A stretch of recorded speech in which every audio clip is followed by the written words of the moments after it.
In the month of October, Bill Maher is now sounding the warning signs that he thinks Kamala Harris is in a bad position in the 2024 election, and he is far from the only liberal figure in the media suddenly panicking about the fact that actually Kamala Harris might lose. Actually, running an astroturfed campaign on joy and vibes doesn't really get you all the way to November, and we'll show you all of that here today. So folks, I'm Vince with Resist the Mainstream. If you enjoy our content, please do us a big favor by hitting that subscribe button down below. Why should you subscribe? Because your subscription goes a long way in ensuring we can keep bringing you videos like this. And by the way, on your part, it's totally free and helps you stay up to date with this great content. And with that said, take a listen to Bill Maher's recent warning about the 2024 election. It's 25 days before the election, and I gotta say, it's not looking that great for the Democrats. I mean, this is not a good sign. You know, when you have an African-American candidate, you probably shouldn't be having to shore up your support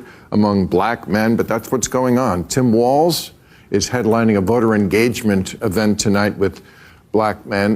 Who better to connect with young black men than Tim Walz?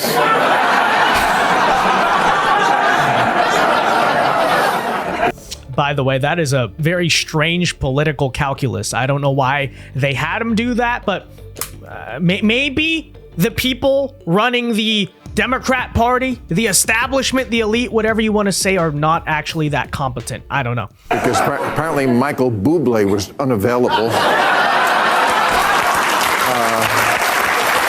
Or I guess he's a DEI hire.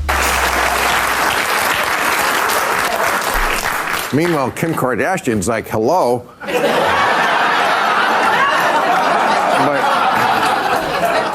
No, Obama even came out yesterday to scold. I mean, he was scolding. Well, I don't know. The last month at the convention, he was no scolding. Now he's scolding. He was saying, you got to vote for Harris. But of course, for some young, especially the younger black men, it's a tough choice. Harris is African American, but Trump has a sneaker line.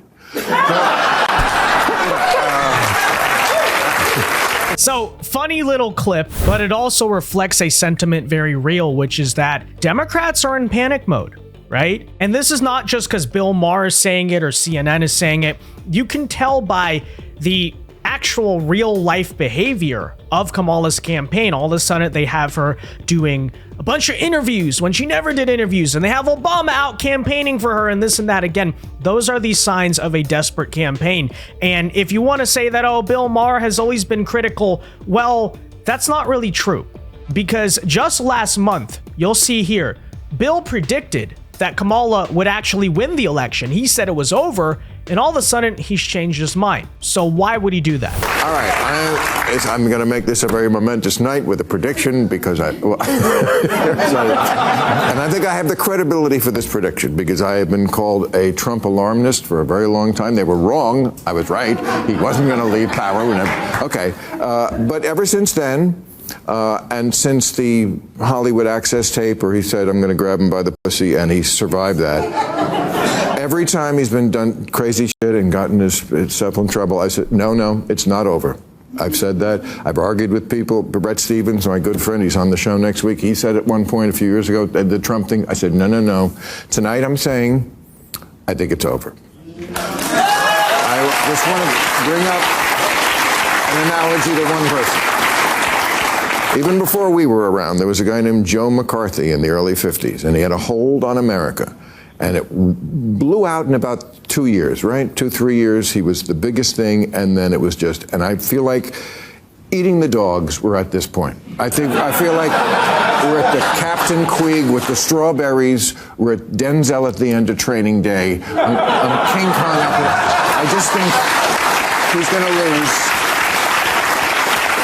So just a month ago, Bill Maher thought that Kamala Harris was finished, and now all of a sudden he is deeply concerned about Kamala Harris. On one hand, you could just say that reflects the impulsive or emotional or borderline schizophrenic behavior of the way a lot of liberals tend to think. But at the same time, maybe there's an actual reason for it. And you're seeing this in, for instance, the polls, and I'm sure Kamala's internal polls maybe are telling them similar things, which is that she has lost the momentum, right? The honeymoon of August, she was riding high, she was gaining, she was going up. September, she had a little brief moment of response bias after the presidential debate, but now things are just getting worse for her. She's going down, she's plummeting, and I think that's maybe part of the reason why Bill Maher is now so panicked about Kamala's campaign. I don't know. Let's keep listening and hear him explain in his own words why he thinks this is such a major issue. So I was mentioning in the monologue, there's some sobering statistics for the Democrats this week about the election, which is only a little over 3 weeks away. I'm taking this from Andrew Sullivan's column. He says at this point in 2020, Biden, with far fewer resources than Harris has, was 10 points ahead of Trump. And in 2016, Hillary was 6 up. And she is only 2.6 up. Pennsylvania, Biden was up 7 at this point. She's up 1. Michigan, Biden was up 8 and she's tied. Now, we're all in our bubbles, okay?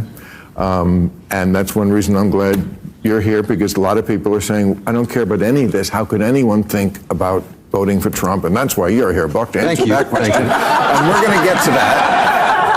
But it does not seem like she is closing the deal. This week she did a media blitz she went to Howard Stern and Stephen Colbert and The View, places where, you know, I would say the ass is pre-kissed. Am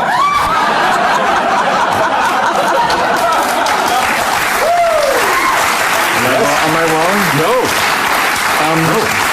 But I'll tell you why she's doing those interviews, why she is suddenly so out in the public this week is, again, I will say it again, it is because they know they must not be in a good position. And Bill just read off a bunch of poll numbers. You know, when you compare to the 2020 polls, Kamala's not doing nearly as well. And by the way, Trump is surging in those late October polls, which indicates he has the momentum. You never want to go into election day in a allegedly close or tight race with your other candidate being the one that has the momentum. That's number one. Number two, though, here's another pretty damning statistic, which is the historical indicator. And this is actually very good at predicting elections, is the question to Americans of, do you believe the country is currently headed in the right direction? Right? And as you could probably imagine, this is usually a statistic that gauges the success of the incumbent party. If a lot of the country does not believe that the country currently is headed in the right direction, then the incumbent party is destined to lose. That makes sense. We can understand that concept. But do you know where it is right now for Kamala Harris? Around 25%. Only around 25% of Americans believe America is headed on the right track.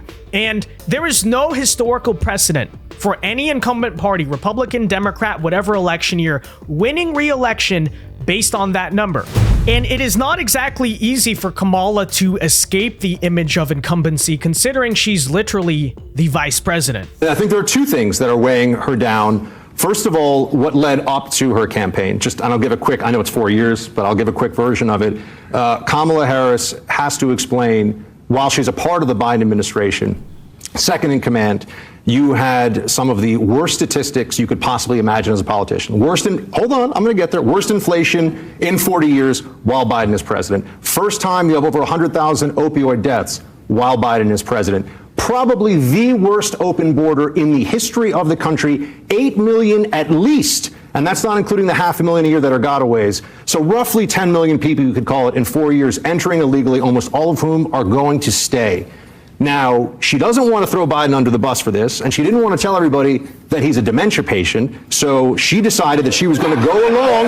It's just the facts, everybody. You get mad at me. Okay. She decided that she was going to go along with this until it was no longer possible because of the debate, and that's what she inherited. I haven't even gotten to her campaign yet, but I can't. Well, exactly. That's why there's really no escape for Kamala Harris, because no matter how many times she tries to rebrand herself, which, by the way, I think she's done way too much and it just comes off as brutally insincere, but even if people believe it, it's very hard to escape the fact that you are Joe Biden's VP, okay? You can, again, reinvent the wheel or pretend that you're doing this, but if enough Americans still see you as Joe Biden's vice president, And when the dust has settled from the switcheroo and the DNC and all that stuff at the end of the day, that is still true, then I don't understand how Kamala is going to be a strong closer in this election, considering she doesn't exactly have a whole lot of talent herself. But that said, ladies and gentlemen, let me know your thoughts on this in the comment section down below. And until next time, I've been Vince with Resist the Mainstream. Peace.